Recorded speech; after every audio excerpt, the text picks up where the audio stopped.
My name is Justin. I'm 37 years old and I live in Oklahoma.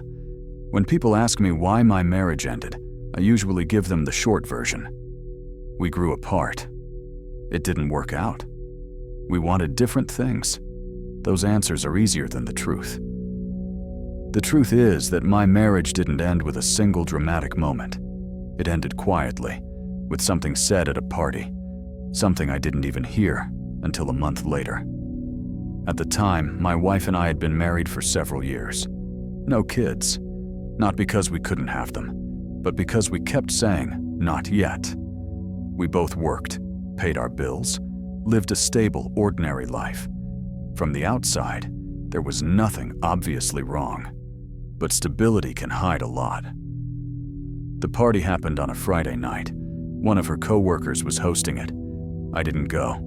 I was tired, stressed from work, and honestly not in the mood for small talk and drinking.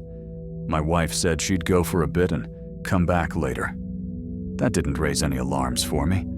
Couples don't have to do everything together. She came home late that night. Not suspiciously late, just later than expected. She said the party had been fun, that people stayed longer than planned. I believed her. I had no reason not to. For the next few weeks, life continued as usual. Work, dinner, conversations about nothing important. If something felt slightly off, I ignored it. Marriage teaches you how to normalize discomfort. A month later, I ran into an old friend at a bar, someone we both knew well. After a couple of drinks, the conversation drifted toward mutual acquaintances. Then, awkwardly, he hesitated. He asked me if my wife and I were still together. I laughed and said yes, of course we were. Why wouldn't we be? He looked uncomfortable. Then he said something that stuck in my chest immediately. At that party last month, he said, she told a guy she was single. I didn't respond right away. I waited for him to laugh or explain it away. He didn't. Apparently, a man had been flirting with her. Not aggressively. Casually. The kind of flirting people brush off if they want to. Instead of shutting it down or mentioning she was married, she told him she was free. That she wasn't seeing anyone. Single. When I asked why no one told me sooner, he said they assumed I already knew. Or that it wasn't serious. Or that it wasn't their place. That night, I went home and sat in my car for a long time before going inside. I replayed the party in my head, even though I hadn't been there. I imagined the moment, the tone, the choice, because that's what it was. A choice. She didn't accidentally say the wrong thing. She didn't forget she was married. She made a decision in that moment about how she wanted to be seen. When I confronted her days later, she didn't deny it. She said it didn't mean anything. She said she was drunk. She said she just wanted attention. She told me I was overreacting. That's when I realized something important. It wasn't just what she said at the party that mattered. It was how easily she dismissed the impact of it. How quickly she framed it as harmless, even though she knew exactly how it sounded. I didn't leave her that day. I didn't even raise my voice. But something inside me closed quietly. Trust doesn't always shatter loudly. Sometimes it just withdraws. And once it's gone, you start seeing everything differently. After that conversation, our marriage didn't explode. It eroded. On the surface, everything looked the same. We still lived together, still ate dinner at the same table, still talked about work, bills, plans for the weekend. If someone had watched us from the outside, they would have said nothing was wrong. But inside me, something had shifted. I started noticing things I had ignored before. How she guarded her phone. How she laughed at messages she didn't share. How she dressed differently when she went out without me. None of it was proof of anything. But once trust cracks, your mind fills in the gaps on its own. I hated that version of myself. I had never been jealous, never checked phones, never questioned where someone was or who they were with. Now I caught myself replaying her words from that night over and over. I'm single. Not, I didn't correct him. Not, I avoided the question. Single. She insisted it was meaningless, that nothing happened, that I should let it go. And part of me wanted to.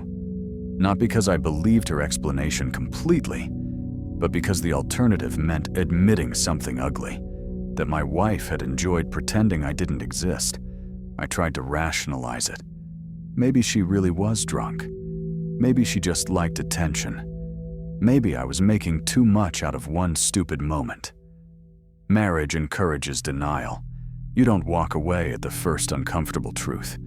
You try to smooth it over. You tell yourself that everyone makes mistakes. So I stayed. But staying didn't fix anything. Our intimacy changed, not dramatically, subtly. Conversations felt more guarded. Laughter felt forced. There was a distance between us that neither of us knew how to name. I found myself pulling back emotionally, not out of anger, but out of self-protection. I stopped sharing parts of myself. She noticed that, of course. She accused me of being cold, distant. She said I was punishing her for something that wasn't even real. That phrase, wasn't even real, stuck with me.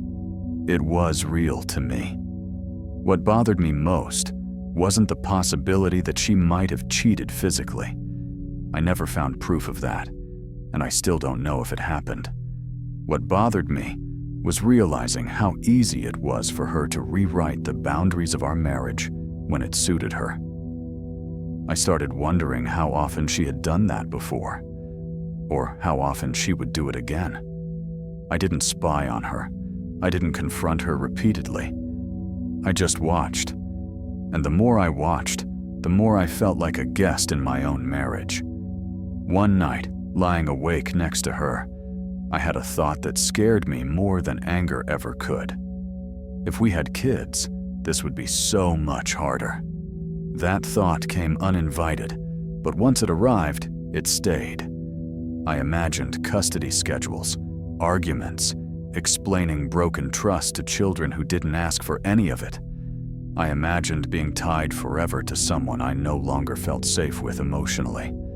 And I felt relief. Guilt followed immediately, but the relief was real. Over the next months, the distance grew. We stopped planning things together. Small disagreements turned into long silences. We weren't fighting.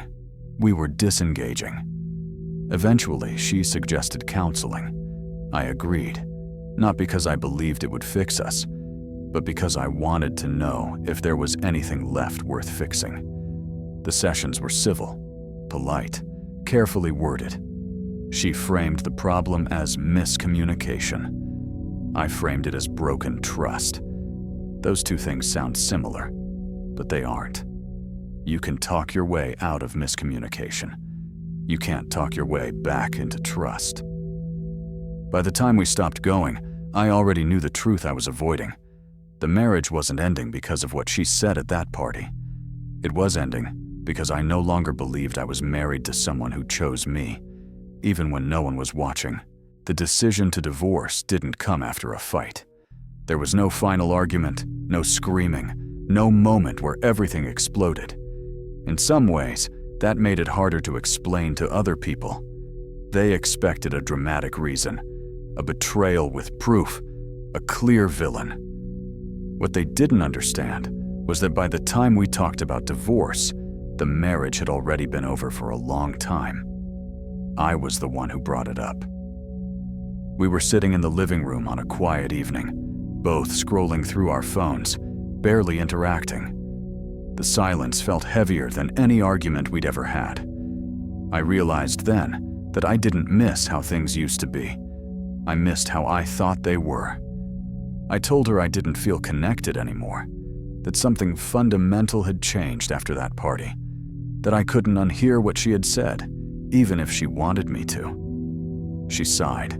She said she felt like I had never really forgiven her, that I had been emotionally gone for months, that she didn't feel chosen either. In her version of the story, We were both victims of distance and misunderstanding. I didn't argue. There was no point. We talked for hours that night, calmly, rationally, like two people dissolving a contract rather than ending a marriage. By the end of the conversation, the outcome felt inevitable. Neither of us cried. Neither of us begged. We just accepted it. The divorce itself was straightforward. No kids. No shared property worth fighting over. We split things evenly and signed the papers without drama. Friends were surprised by how easy it was. What they didn't see was how much emotional work had already been done long before the paperwork. After she moved out, the apartment felt strangely peaceful, quiet in a way that didn't feel lonely, just uncluttered. I expected to feel regret or panic. Instead, I felt something closer to clarity and relief. That relief scared me at first. I wondered if it meant I had failed as a husband, or if I was colder than I thought. But the more time passed, the more I understood it wasn't about indifference. It was about alignment. I realized how much energy I had spent trying to convince myself that something small didn't matter, that words spoken at a party were harmless, that boundaries were flexible, that trust could be negotiated. Once I stopped doing that, everything felt lighter. I thought a lot about children during that time. We had talked about them for years. Someday, when things settle down, when we're more ready. Looking back, I see now that hesitation wasn't about timing. It was instinct. I imagined what it would have been like to co-parent with someone who could so easily step outside the marriage when it suited her, even if only verbally. Someone who needed external validation enough to erase me from her life for a moment. I imagined being tied to that dynamic forever, and I felt grateful. Grateful that there were no kids to pull through divided holidays, no custody schedules, no need to explain adult betrayals to children who deserve stability. Grateful that I could walk away cleanly and rebuild without dragging innocent lives through the fallout. Some people told me I'd regret not having children with her. I didn't. I regretted not listening to my instincts sooner. Divorce didn't feel like failure. It felt like course correction, like choosing honesty over comfort, like admitting that wanting attention outside the marriage, even just words, was incompatible with the kind of partnership I wanted. I wasn't angry anymore. I was done. And for the first time in a long while, that felt enough. Life after the divorce didn't transform overnight. There was no sudden happiness, no dramatic sense of freedom. What I felt instead was something quieter and more durable. Stability. Not the kind you fake for appearances, but the kind that comes from knowing where you stand. I moved into a smaller place, focused on work, reconnected with friends I had slowly drifted away from while trying to hold a marriage together that no longer wanted to be held. I didn't rush into dating. I didn't feel the need to replace anything immediately. I needed time to recalibrate my standards. I thought often about that moment at the party, not with anger anymore, but with clarity. That sentence wasn't a slip. It wasn't harmless. It was a glimpse into how my ex-wife saw commitment when she wasn't being watched. And that realization changed how I understood everything that followed. I used to think infidelity began with physical acts, with secret meetings or crossed lines you could point to clearly. Now I know it often starts much earlier, with how someone allows themselves to be perceived, with the quiet decision to enjoy being available, even when they aren't. That's not an accident. That's intent. Looking back, I don't hate my ex-wife. I don't think she was evil or calculated. I think she wanted validation more than partnership, attention more than responsibility. And I don't think she was ready to admit that to herself, let alone to me. We simply wanted different kinds of lives. Some people can live with blurred boundaries. I can't. As the months passed, I noticed something else changing in me. I became more honest, with myself first. I stopped minimizing discomfort just to keep peace. I stopped ignoring the quiet signals that tell you something is wrong long before it becomes undeniable.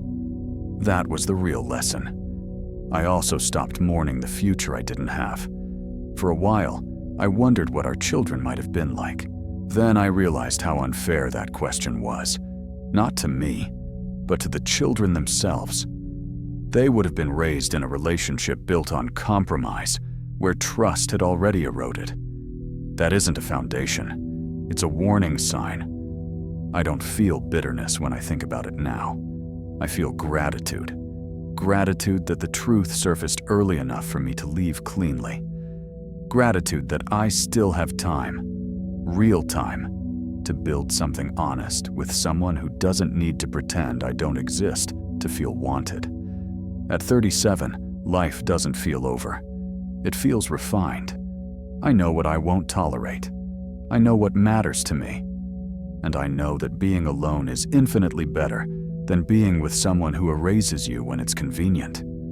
People sometimes ask me if I regret the marriage. I don't. It taught me something I wouldn't have learned otherwise. That loyalty isn't proven when things are easy, but when temptation is casual and consequences feel distant. And that the right partner doesn't need reminders to choose you. If there's one thing I'd say to anyone reading this, it's this. Pay attention to how someone represents themselves when you're not in the room. That version of them matters just as much as the one you know. I didn't lose a wife. I gained clarity, and that, in the long run, was worth everything. If you're enjoying this story, consider subscribing and leaving a like. It really helps the channel grow.